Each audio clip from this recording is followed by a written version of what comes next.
Yes, hello, good morning everyone. Welcome to Bar and Beverage Management. This is week 4. So our topics is about bar tools and equipments. So ito yung mga ginagamit natin. Okay, so sa mga bar operation, ito yung mga basic items na ginagamit. Okay, so let's start. We have your two-way jigger. Okay, it's a double-end stainless and glass. Glass jigger is used for measuring spirit, liquor, and non-alcoholic beverages. Merong stainless, may glass, meron din plastic. Kung makikita nyo, ba't siya tinawag na two-way jigger? Kasi yung sa top niya, yung mas malaki is 1 ounce. Smaller one, na smaller part is your half ounce. So, mas sa mga bagong bartender, mas nakakatulong ang two-way jigger para mas ma-measure mo ng maayos yung cocktail concoctions mo, cocktail drinks na minimix mo. Kasi kapag hindi accurate yung pagtitimpla nyo, no, nag-iiba yung lasa. Okay? Tayo nyo ang suggest ko, sige, for example, wag tayo mag-focus sa sa spirit, sa alak. Try nyo magtimpla kayo ng coffee. Ang gamitin nyo is 1 tablespoon ng sugar, 1 tablespoon of creamer, 1 tablespoon ng coffee granules. Then you try another one na 1 tapos 1.5. So nag-iiba siya ng taste. Hindi, kung yung normal na tinitimpla mo is 1:1 compared to sa 1:1.5 or 1:2. Nag-iiba siya. So kailangan, ang purpose nito is para mas mapadali yung pag-measure natin ng mga alcoholic or non-alcoholic beverages. Okay? Next is we have your bar spoon. Bar spoon is used for stirring cocktail drinks. Makikita nyo sa video mamaya kung saan ginagamit ang stirrer. Ang mainly purpose niyan, we don't use spoons to stir like in coffee or juices. Kaya makikita nyo doon, meron siyang twisted angle doon.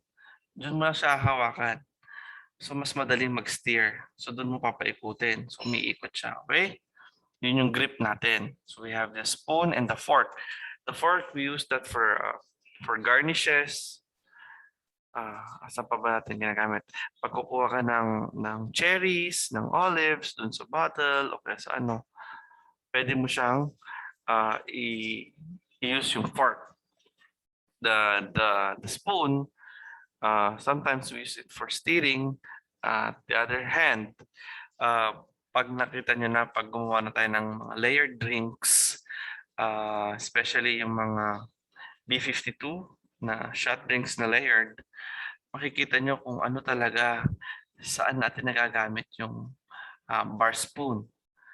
Kasi pag pinagpo-pour tayo ng mga layered drinks, especially yung mga may kulay, na-avoid natin na mag-mix. So we use the back of the spoon para gently lang yung pag-transition nung pag-mix ng mga drinks, pag-combine nila sa layering. Okay? Next is we have your plastic pourer. Plastic pourer is made of plastic and used to control on dispensing on liquid on a bottle. Itong plastic pourer, nakikita ko lang to, pinagamit to sa commonly juices. Sa ibang bansa kasi may nabibili silang mga bottled juices, yung mga nakabote na juices. So instead of using stainless pourer or optical pourer, they use plastic. Ang maganda kasi dito, you can identify. Marami kasing color yan. For example, you're using lime juice or you're using orange juice or cranberry. You can identify them by putting a colored marker or colored pourer dun sa ibabaw niya. Kung lime, we use the green plastic pourer. Kung cranberry, we use the red, ganon. So nasa iyo yun, as a bartender, it's your choice. Kung gusto mo blue, why not? Gamitin mo blue. As long as ikaw yung mas nakakaalam. Next is we have your optical pourer. Optical pourer is made of stainless and used to control on dispensing of liquid on a bottle. So ito ang optical pourer. Ito yan, commonly used for our liquor, and for our spirits. Maganda kasi siya kasi stainless siya. So you don't need to wash, you only need to rinse them time to time. Maganda sa kanya is napakahaba nung spout niya, yung stainless pour niya. So mas makokontrol mo siya. Later on, magpapakita ako sa inyo mga videos on how to use pourers like that. Kung mapapansin niyo sa mga previous video natin, kung karamihan ng mga bartenders gumagamit na ng pourer, optical pourer. Sabi ko nga sa inyo, yung mga galing na bartender, hindi na sila gumagamit ng two-way jigger kasi memorized na alam na nila kung paano gaano kadami yung binubuhos nila kasi may counting na ginagawa dyan. So kung magaling ka na at marami ka na experience, I don't see na kakailanganin mo pa yung paggamit ng jigger. Pero syempre, it's a necessity. Necessity na kailangan na doon pa rin yung two-way jigger sa bar setup mo. Kasi hindi natin masabi paano kung may papalit sa'yo o kaya nag-restroom break ka tapos may gumamit ng station mo, hindi niya memorize yung cocktail niya. Kailangan niya ng jigger o wala ka sa jigger sa station mo. So, mahirap. Okay? Next, we have your cocktail strainer. Strainer is used to strain ice or other substance that is not needed in a cocktail. So, yan yung itsura niyan on your right side. Maraming klase kasi ng strainer. Sa atin, yung cocktail strainer, yan yung finifit natin mismo sa may, it's either in the shaker or in the glass na gusto natin i-strain. Ang common naman na ni-strain natin sa ating bar is yung ice. Hindi kasi natin nilalagyan ng sobrang daming ice. Remember, pag tayo ay nagsaserve ng cocktails, as much as possible, we serve them with na malamig. So, hindi na natin kailangan mag-incorporate ng ice. Pero may mga cocktails tayo na talagang when we serve them with ice cubes. Okay? Or crushed ice. Mamaya makikita nyo sa video, they uses two types of ice, crushed ice and cube ice. Magugulat kayo kasi parang, sir, bakit nilalagyan nila ng ice yung glass? Tapos tinatapon, binabalik, tapos nilalagyan, tapos binabalik. So, yun ang ginagawa nila. Pinapalamig nila yung mga glasses. Kasi imaginein mo, kung hindi malamig yung glasses mo at hinawakan mo siya, edi yung temperature ng glass is same as the temperature of your hand. Ngayon, kung maglalagay ka ng cocktail na malamig doon, mas mabilis siyang mag-warm. So, ginagawa nila is pinapalamig nila yung bottles, mga glasses, para same temperature doon sa cocktail na ilalagay nila. At the same time, hindi siya basta-basta nagwa-warm pag umiinit pag hindi iniinom. So, mas napapatagal yung coldness ng drink. Next is we have your three-way shaker. Is used for mixing cocktail drinks. It is a combination of shaker, strainer, and jigger. Kaya siya tinawag na three-way kasi tatlong item siya na pinagsama-sama. Okay? The shaker, the strainer, and the jigger. So kung three-way shaker na yung ginagamit mo, you still need a cocktail strainer. Hindi na. Okay? Kung ang three-way shaker ang gusto mong gamitin, kasi tatlo na nga siya eh. May strainer na din siya. At the same time, meron na din siyang jigger. Pero hindi ginagamit kasi ito ng mga bartender kasi napakahirap. Minsan, napakahirap tanggalin ng cover neto. Okay, yung strainer niya. Minsan, pag tinatanggal mo yung yung strainer, jigger lang natatanggal. So, hindi din siya uh, bartenders friendly. No? Pag ikaw, I don't think na mas magugustuhan mo yung paggamit ng three-way shaker. Although, may advantage din siya kasi syempre mas madali na after you shake, tanggalin mo yung top, then you pour. Ganun lang siya kadali. Don't need to put a cocktail strainer para strain yung ice. So, mas madali sa'yo. Okay? The next one is, ito yung pinaka-favorite ko na shaker, which is the Boston shaker. Boston shaker is used for mixing cocktail drinks. It is a combination of clear glass to see the ingredients and stainless shaker. Okay? Sir, ba't mo sabing favorite mo to? No? Kasi ito, combination of glass and a stainless shaker. Bakit? Kasi ito, nakikita mo yung ingredients mo doon sa transparent glass. Okay? Paano kung baguhan ka lang? Baguhan ka na bartender. Because of the intense pressure at sa sobrang daming tao, naghalo-halo na baguhan ka pa lang, naghalo-halo na yung mga cocktail recipe sa utak mo.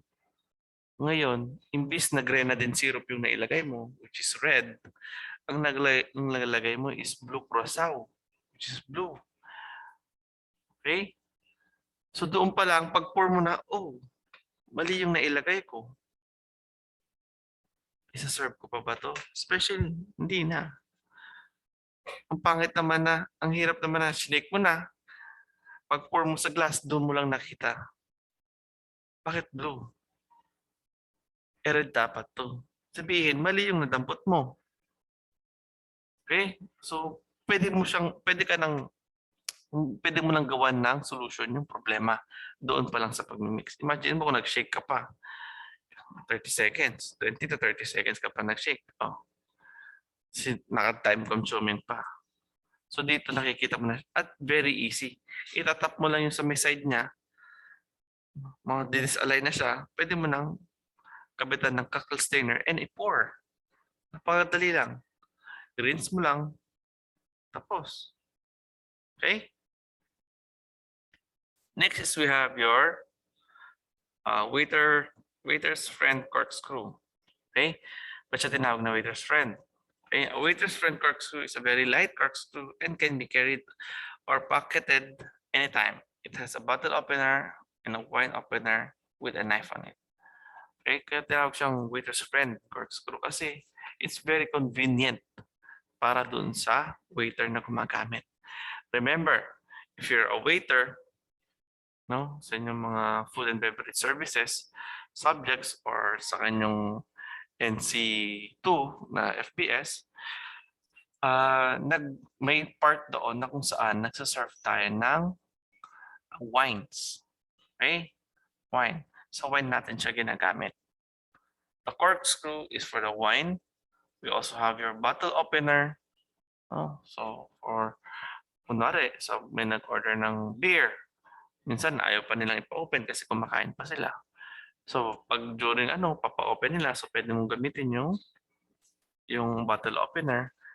At the same time, may small siyang knife doon sa kabilang side. Ang purpose naman nun, no?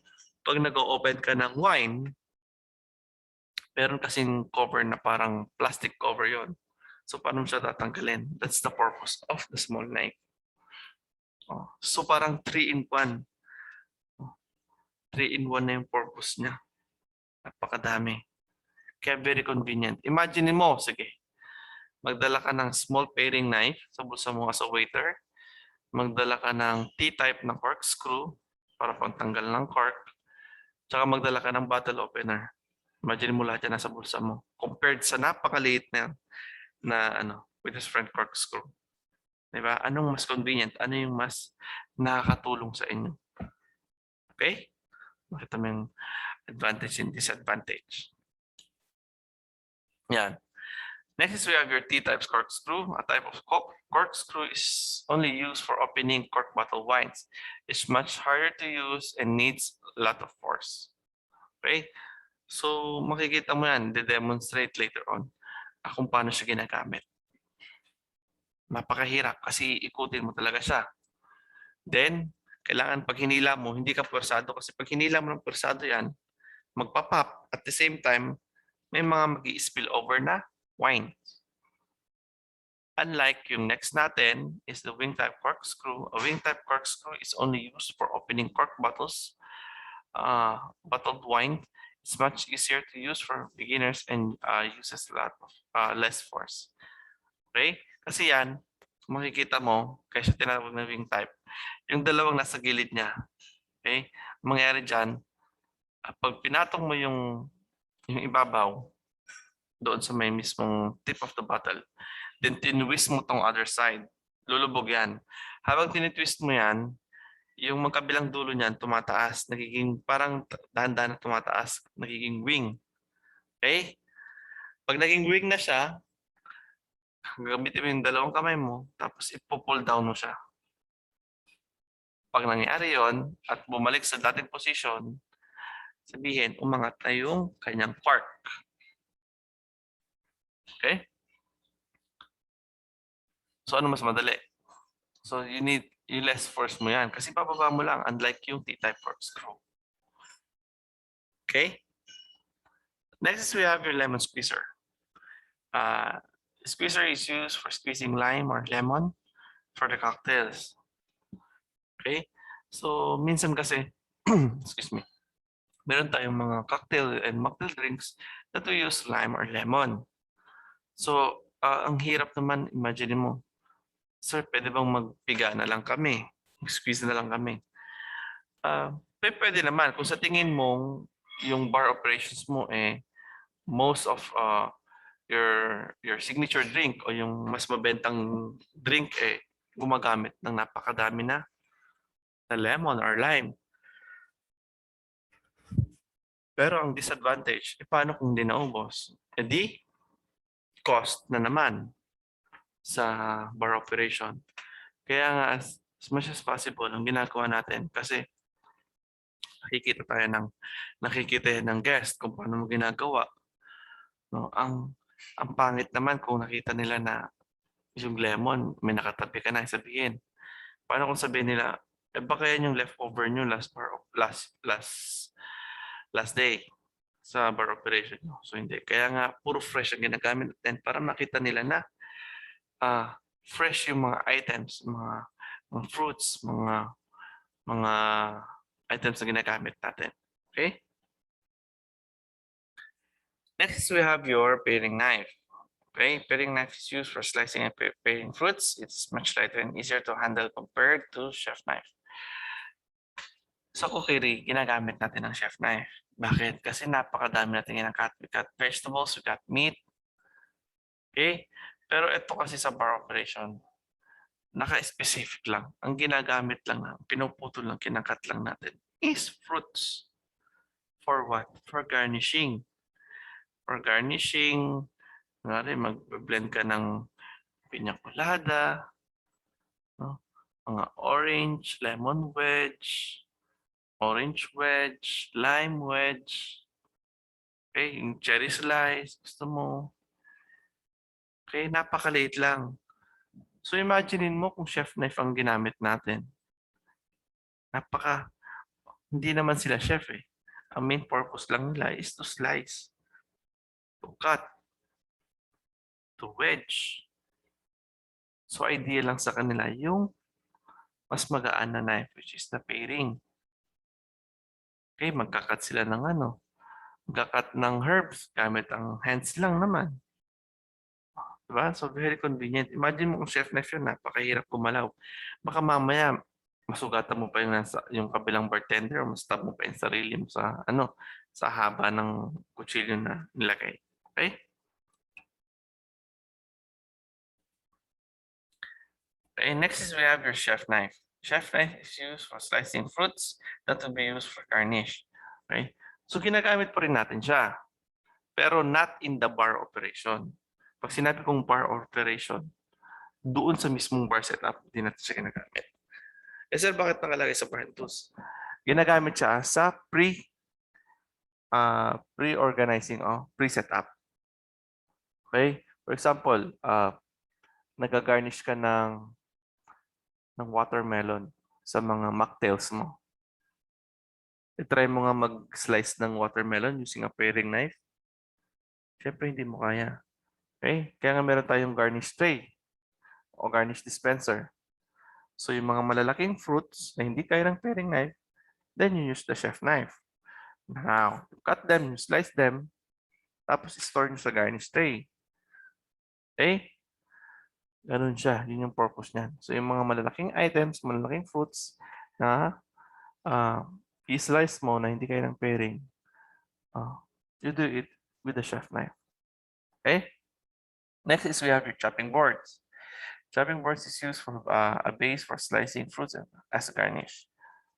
Remember, sa cookery, okay, sa mga lutong subject natin, sa may mga gumagamit ng kitchen, may iba't iba tayong color ng chopping boards.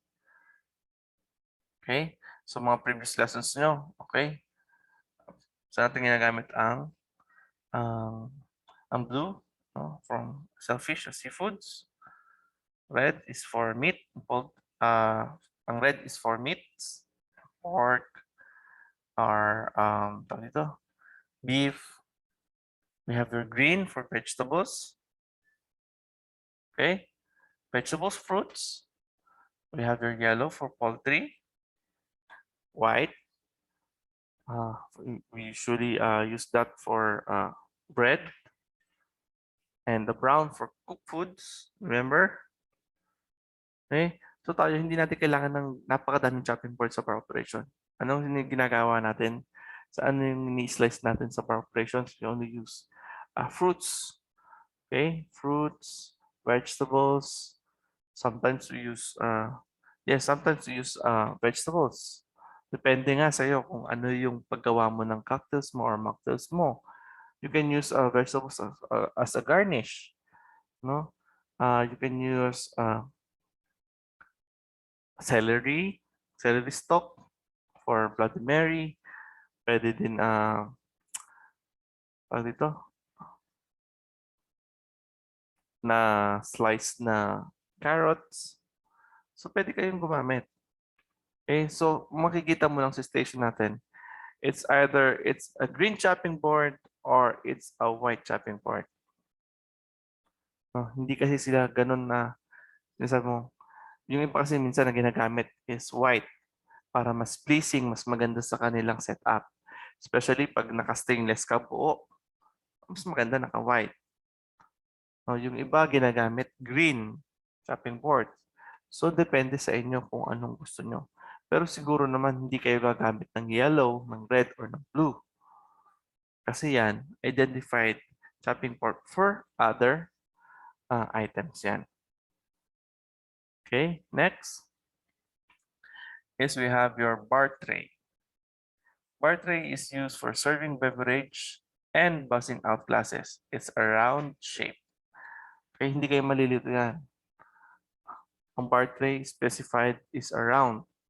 Makikita nyo, medyo, yung bar tray natin sa school, medyo mabigat na round. Kasi makapal na plastic siya. At the same time, meron siyang anti-slip matting sa ibabaw. Okay? So pag naglagay ka ng glass dyan at maglakad ka, hindi siya basta-basta mag-slip kahit basa siya. Okay? So we use that for serving drinks at the same time, para hindi sayang yung pag-serve mo na pagpunta mo. Kung may nakita kang table na may mga glasses, then you pass out. Ganun lang yan. Next is we have your rectangular tray. Yan, ginagamit ng mga food server, FPS. Okay? Sir, minsan, can we use bar tray for serving appetizer foods? No? Yung mga sa Tagalog, yung tinatawag nila pulutan. Yes, you can use that. Remember, an appetizer or mga pulutan nasa maliliit lang na plates yan sinaserve. Hindi yan yung mga dinner plate. No? So, pwede yan, kakasya sila dyan. Mas convenient kumalaw at the same time, mas mabilis tayo pag magsaserve. Okay, rectangular tray, they use this for serving foods and busing out dishes. So, ito, ginagamit ito sa mga resto. Kasi, hindi mo kasi masabi, sir, yung iba kasi, meron silang resto bar, restaurant, and a bar. Okay? So, dalawa. Yung iba lang, kung bar operation ka lang, mas maganda, you only use bar tray. Pero kung ang plano mo is magtayo ng restaurant with a bar, resto bar, you use a mix trays. Bumili ka ng bar trays. At the same time, kung mas malakas ang resto mo, then mas bumili ka ng mas madaming rectangular tray. Ganun yun. Okay. Next is we have your ice bucket. It's used as a container for serving ice to the customer. It's also used by the bartenders for them for much easier reach of ice stocking in mixing drinks. Yung iba gumagamit ng ice bucket kaysa kanilang setup. Pero yung iba kasi, as I shown in the previous videos on my previous lessons, excuse me, makikita mo, meron na silang, may naka-portion na dun sa mismong bar setup nila. Yung mismong kanilang setup, mayroon ng naka-specified na lalagyan ng cube ice, ng crush ice. No? Ang maganda doon, pag talagang built-in na siya, may dripping system na siya. Unlike pag gumamit ka ng ice bucket, after 2 to 3 hours, makita mo basa ng ilalim. So, kailangan mo siyang i-drain. Unlike doon, dry pa sila lagi. Kasi may dripping sila. May dripping system, nagdi-drip ng nagdi-drip. Okay? Yun yung kinagandahan nun. At the same time, sa bar kasi, bibihira lang. No, pag sa mga high-end bars, bibihira lang nagre-request ng ice. So, napakabihira na mag-serve tayo ng ice bucket. Kaya nga kung makikita nyo, ang ginagawa ng iba, pinapalamig na yung later makikita nyo, bakit pinapalamig yung glass para mas ma-prolong yung coldness ng drinks. Yan. Later on, makikita nyo kung ano ba yung sinasabi ni Sir. Okay? Next is we have your garnish dispenser. Garnish dispenser is a container used for storing fruits for garnishes. Okay? Naalala niyo, sabi ko, pag nag-slice ka ng watermelon, pense nyo, kung anong gusto mo.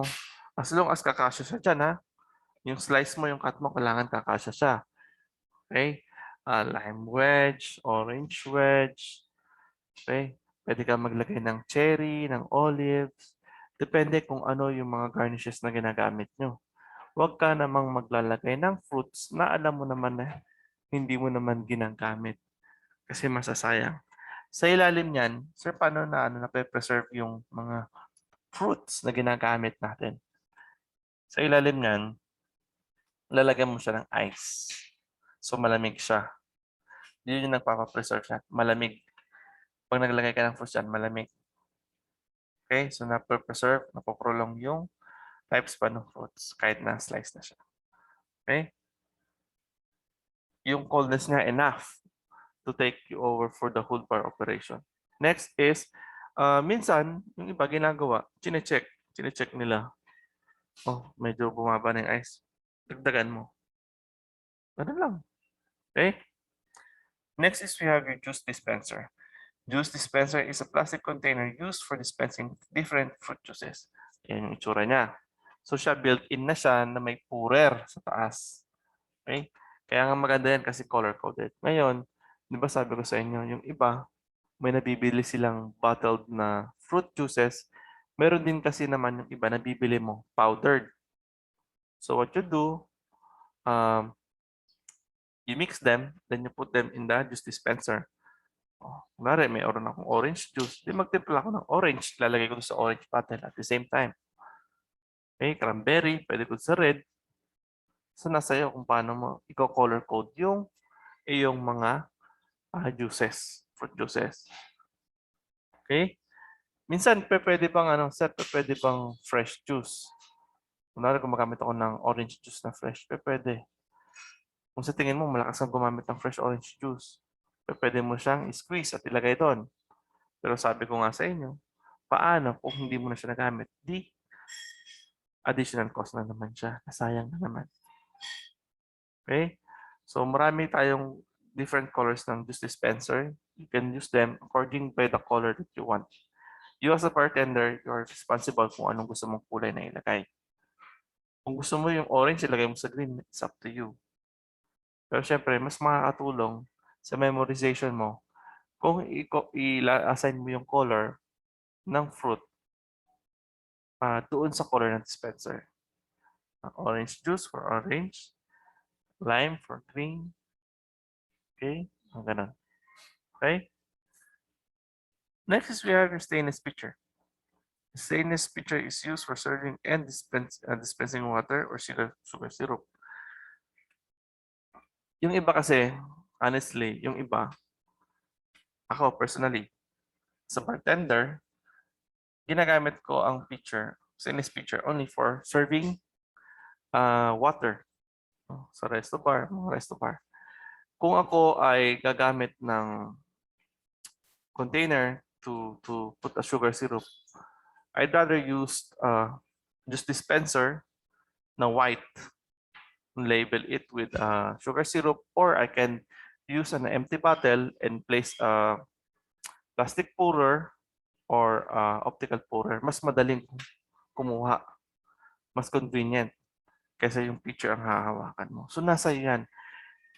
Ito yung mga items. Nasa yan, nasa bartender, kung saan ka mas convenient na ano yung mas convenient sa'yo na gamitin. Yun lang. For the main purpose of the stainless pitcher is for serving or dispensing water for the food and beverage. Okay? Next is we have your ice scooper. It's used for scooping ice in a shaker or glass. Makikita niyo yan. May papanood ako sa yung video, makikita nyo, meron silang ice scooper.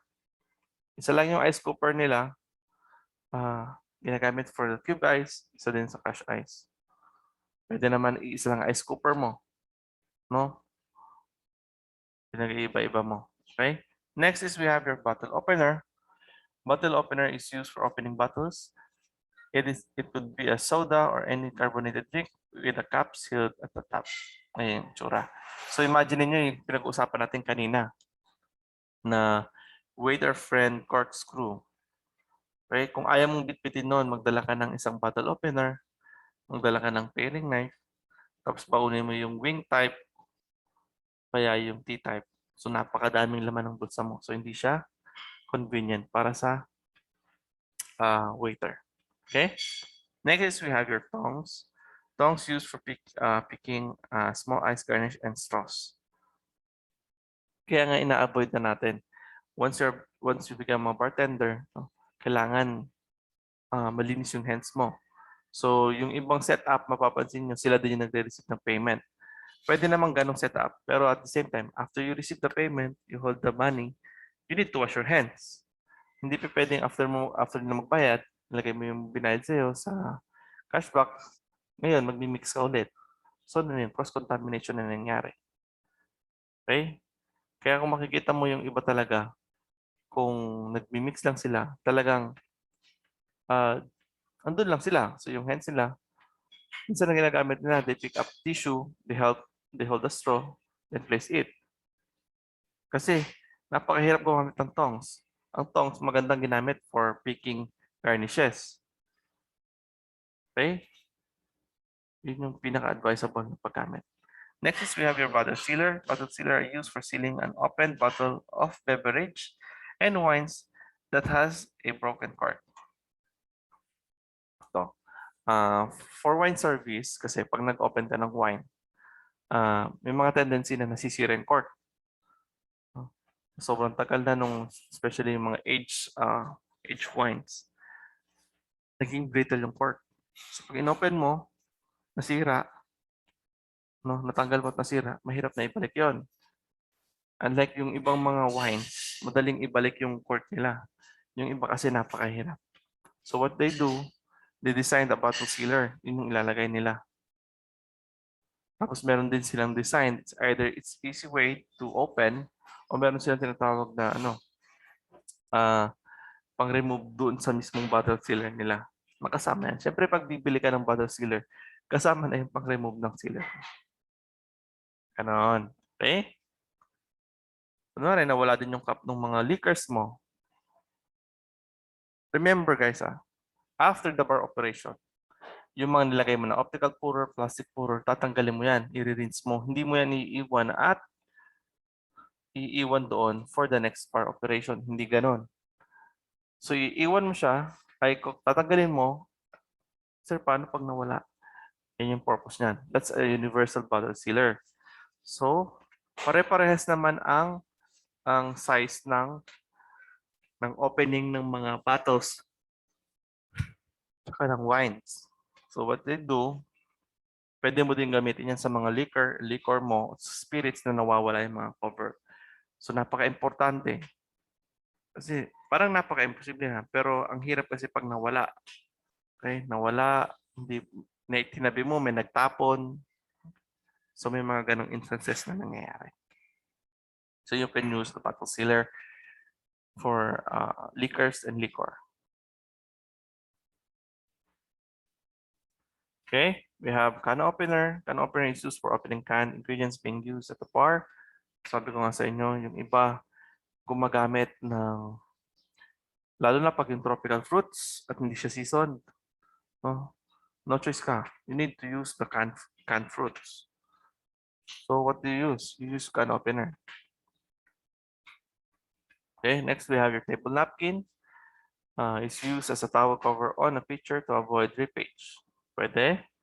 At the same time, remember sa FPS, also you use napkins, no, for our table setup na ginagamit din siya ng mga guest. Okay, so marami siyang uses. We have towels. Towels are used for wiping and clean glasses and wet areas on the bar. So, kailangan at the same time, for example, ang bar operations mo is 3 to 5 hours. Ang sabihin mo ng 8 to, basta 8 onwards until 2 in the morning. So, ang ginagawa mo is mag-stock ka ng enough towel para dun sa bar operation mo. Kasi pag walang nag-order, you clean your station. Hindi lang naman sa kitchen na pag clean as you go. Yun lang din naman doon. Sa bar operation, ganun din. As much as you can clean your station, clean your station. Kasi ang pangit naman, ikaw ba as a guest, makita mo na napakadumi, napakakalat mong station, mag-order ka pa. Sabihin, it reflects yung personality mo. Kung madami yung station mo, sabihin, burara at hindi ka malinis. Pero kung malinis at napaka-ganda ng station mo, it reflects your personality. Okay? Next is we have your blender. Blender is used for grinding fruits and blending different ingredients. It can also be used for making shakes. Okay? Remember, we have cocktail drinks, we have mocktail drinks that's blended. Piña colada. Ay, biniblend natin yan. Kaya nga sabi ko sa inyo, sa preparation, i-identify nyo.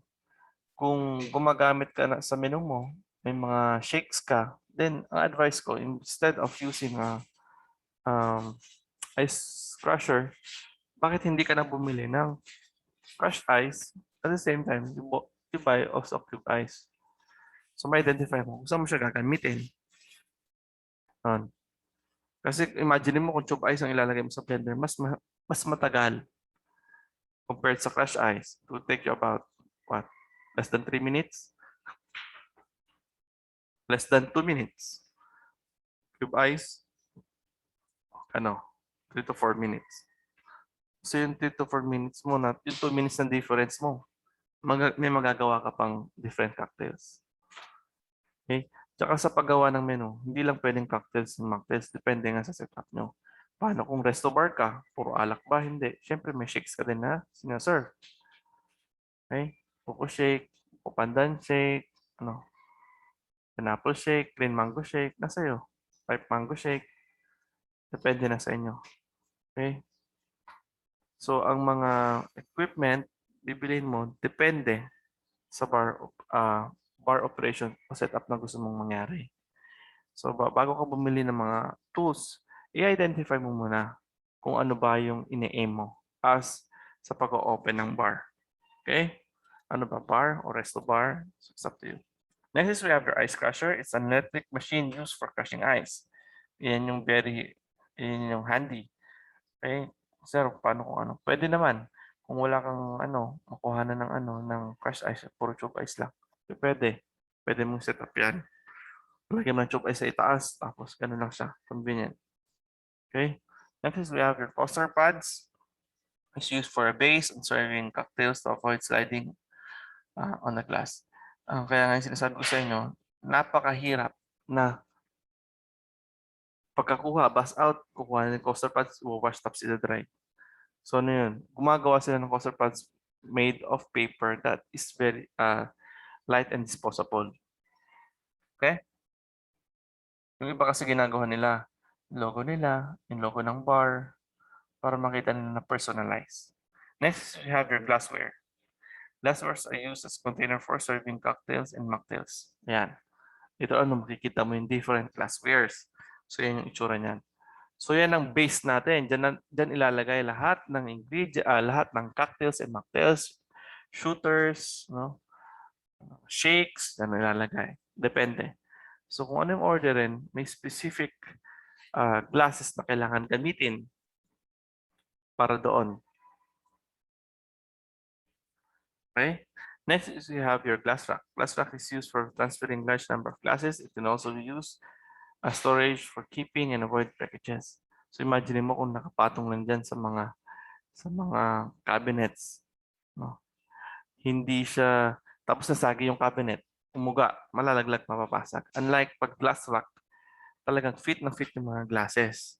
Kahit yung may mga long stem, kahit yung mga highball na matataas, talagang naka-fit siya dyan. So kahit anong uga mo, naka-partition siya, safe and secure siya. Unlike pag nakalagay lang siya sa cabinet, inuga mo, magbanggaan yung mga glass, mapabasag pa. Okay, so that's the purpose of glass rack. Pag nagtatransfer ka ng large items ng mga glass, kunwari meron kayong kunwari may bar operations kayo na kailangan mo mag-transfer ng madaming glass, then you use the glass rack. Okay, gusto mo mag-store, you use the glass rack. Secure and safe. Safe and secure. So pwede mo siyang pagpatupatungin. Okay, next is we have serving plates. Serving plates is used for serving different dishes as complements to your drinks. It can also be used in serving foods in your menu. Sabi ko nga sa inyo. Siyempre, meron kayong mga appetizer, meron kayong mga sa atin tinatawag na pulutan. So it's small plates. Nakakasya mismo doon sa park trays. Okay, pero sabi ko, kung kayo ay resto bar, then yung mga dishes nyo, mga appetizer nyo, doon sa mga malalaki. Depende kung paano kayo nagsaserve. Paano kung yung appetizer mo ay napakalaki? Then you use the rectangular tray. Okay? Bago tayo mag-proceed sa inyong activity, let's watch this video. Then, I want you to identify para makita nyo kung ano-ano yung mga gamit. Ito kasi bartender in action to. So, makikita nyo yung iba't ibang gamit na diniscuss natin doon sa kanyang operation. So, I want you to be familiarized and to understand kung ano ba yung advantage, okay, ng iba't ibang gamit. So, this one, ito yung setup nila. Nasa inyo kung ano yung gusto nyo gawing setup. Then mamaya i-discuss ko kung ano yung nakita kong mga disadvantage ng setup. Okay? So let's watch this video.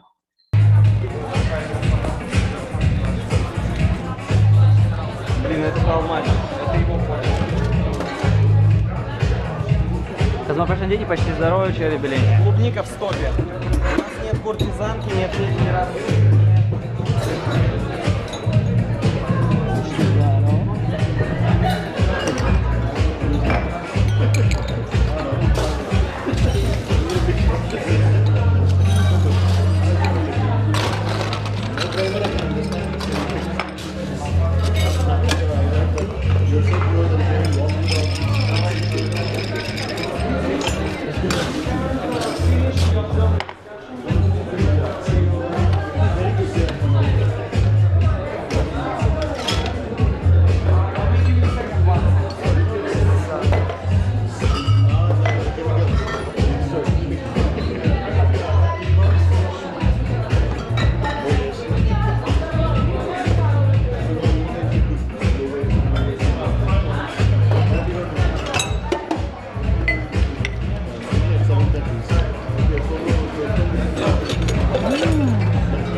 Че? А? Он просто тренируется, ну. Он просто тренируется в английском, это же круто.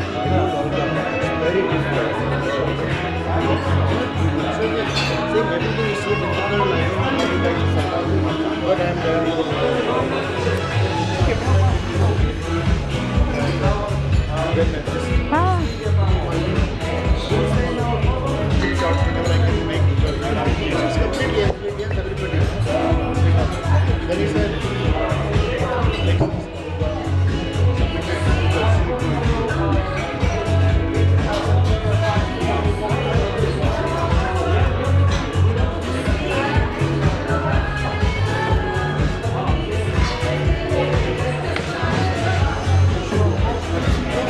Да-да. Там Саймон. Там Саймон зовет нас.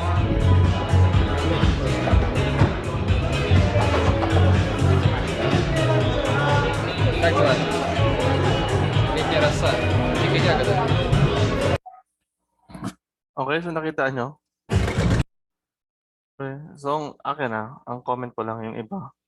So nakita nyo kanina, yung sinasabi kong tina-transfer yung nilalagyan ng ice yung bottles para palamigin yung glasses. Yun yung purpose nun.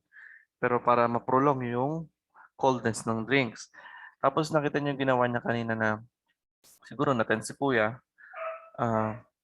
yung cube ice na itapon niya dun sa flash ice. So, in-scoop niya back niya pa yun. So, kailangan attentive ka din. At the same time, nakita nyo bakit ang medyo disadvantage kanina yung glasses. Pumunta pa siya sa malayo para kumuha ng glasses. Kumuha muna siya ng glasses. So, yun yung first step. Identify mo ano ba yung drinks na in-order sa'yo. Then, you get the glasses. So, ang hirap Lalo na pag ganun kalakalaking bar, hindi naman pwedeng nasa isang station mo lang lahat ng glasses. Yun yung disadvantage. Kailangan nakadistribute yung glasses. Hindi lang naman ikaw ang bartender. O mga 3, 4 kayo siguro. So, kukuha namin yung glasses na kailangan mo. It's all around the bar place. The second, nakita ko is, nakita nyo kung paano siya, yung nagmi-mix sa kanina. Gumamit siya ng champagne. So, naubusan siya ng champagne dun sa isa.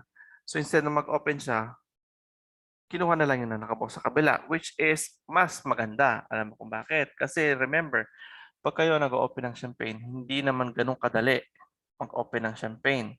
Lalo na pag may natikang drinks. Siyempre, very critical ang pag mix ng drinks. Kasi siyempre, the more na tumatagal ka, the more na pag nagme-melt yung ice doon sa minix mo, naglalasa siyang tubig. So, yun yung ina-avoid natin. So, mas maganda mas ideal yung ginawa niya na kinuha niya na lang yun para mas ma-prepare niya yung drinks ng mas maayos at mas mabilis. Second is yung nakita niyo kung paano siya mag-taste ng ng drinks na minix niya. No, gumagamit siya ng straw. At the same time, yung last, ginamit niya yung spoon to taste. Oh, so nakita niyo kung paano ini-steer.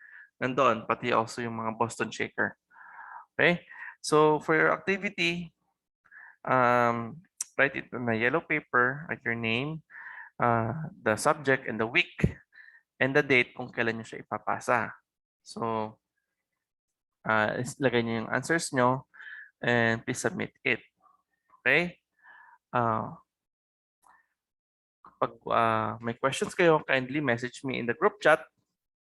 Kung may mga clarifications kayo, message lang kayo. Okay? So, thank you for watching and God bless.